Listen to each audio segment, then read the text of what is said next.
Nandito kami ngayon sa Bukawi, Bulacan. Ang ganda ng lugar na to. At may makikita kang malawak na palayan. At maamoy mo ang sariwang hangin. Nakakamangha.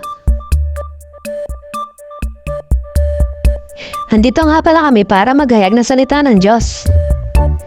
Para maabot pa yung mga taong naghahanap sa Kanya at gusto makarinig ng salita ng Panginoon.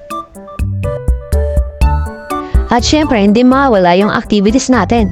Ang makilala sila at makabanding. Ang saya makitang nag-i-enjoy sila. Kahit matatanda, ayaw rin pahuli. Hindi man mabanggit na pangalan ng kabilang grupo, talagang nag-i-enjoy at nagtatawanan sila. Nag-cheer pa nga yung iba. Dahil sa sobrang pressure na nararamdaman at hindi makilala ang kabilang grupo, talagang dinadaan na lang sa tawa. At darating naman ang oras na makikilala na ang bawat isa dahil talagang tinatandaan nila ang pangalan ng kanilang nakikita. Pagkatapos ng maiksing palaro, nakinig naman sila ng salita ng Panginoon. After namin sa Bukawi, Bulacan, nagpunta naman kami sa isang resort dito sa may Marilao.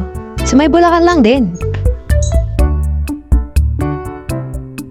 Ang pangalan na pala ng resort na to ay Villa de Ate at nagkakalaga ng 14,000 ang 22 hours dito.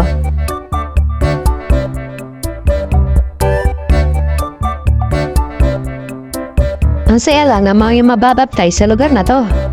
Glory to God talaga.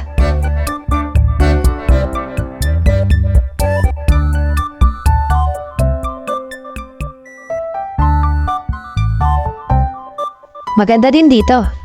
Talagang approve din sa mga kasama ko ang lugar na to.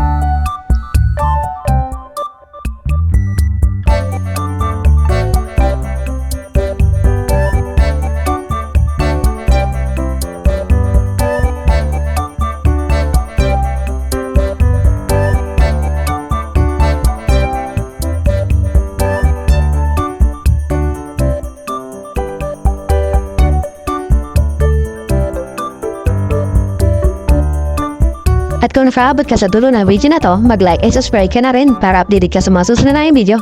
Thank you!